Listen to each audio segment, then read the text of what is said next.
आणीबाणीच्या काळात कोणत्याही कारणाशिवाय राष्ट्रीय स्वयंसेवक संघाच्या कार्यकर्त्यांना अटक करून तुरुंगात डांबण्यात आले होते. लोकशाही विरोधी दमनशाहीला विरोध करण्यासाठी देशभरात सत्याग्रह झाला आणि तुरुंग देशभक्तांनी भरून गेले.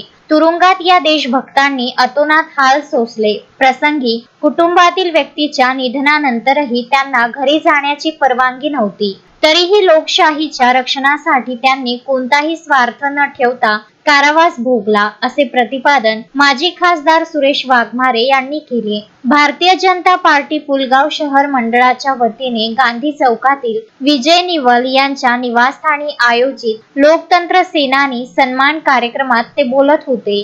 यावेळी बोलताना सुरेश वाघमारे यांनी आणीबाणी काळातील त्यागावर प्रकाश टाकला. अनेक कुटुंबियांकडे उत्पन्नाचे साधन नव्हते. मुलांच्या शिक्षणाचा प्रश्न होता. तरीही या तपस्वी कार्यकर्त्यांनी लोकशाही वाचवण्यासाठी लढा दिला. आजच्या पिढीला या कार्याची ओळख व्हावी याच उद्देशाने हा सन्मान सोहळा आयोजित केला आहे, असे ते म्हणाले. प्रमुख अतिथी म्हणून उपस्थित असलेले जिल्हा कार्यकारिणी सदस्य व मातृसेवा परिवाराचे संस्थापक अविनाश भोपे यांनी लोकतंत्र सेनानींच्या कार्याचे स्मरण करून कार्यकर्त्यांना समर्पित भावनेने कार्य करण्याचे आवाहन केले. कार्यक्रमात आणीबाणी काळात संघर्ष करणाऱ्या लोकतंत्र सेनानींचा शाल, श्रीफळ, पुष्पगुच्छ व सन्मान चिन्ह देऊन गौरव करण्यात आला. यामध्ये विजय फलके, अनंत लोणकर, राजाभाऊ सावरकर, अरुण डरंगे आणि सुरेश गणेशपुरे यांचा समावेश होता.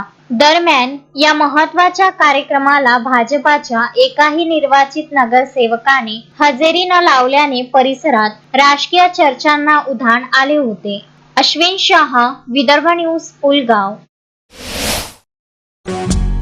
श्रद्धा फैमिली शॉपिंग में जाएंगे हम सभी, साड़ियों की नई डिजाइन देखो यहीं से लाएंगे।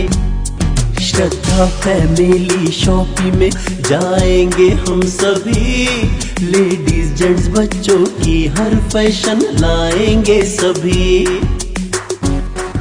फैशन के सफर में आप भी आगे ही आगे बढ़ते चलिए, क्योंकि बिजीलैंड का सबसे बड़ा आलीशान भव्य showroom Shraddha family shopping and mall, Bijiland complex, Nandgaon Peth, Amravati.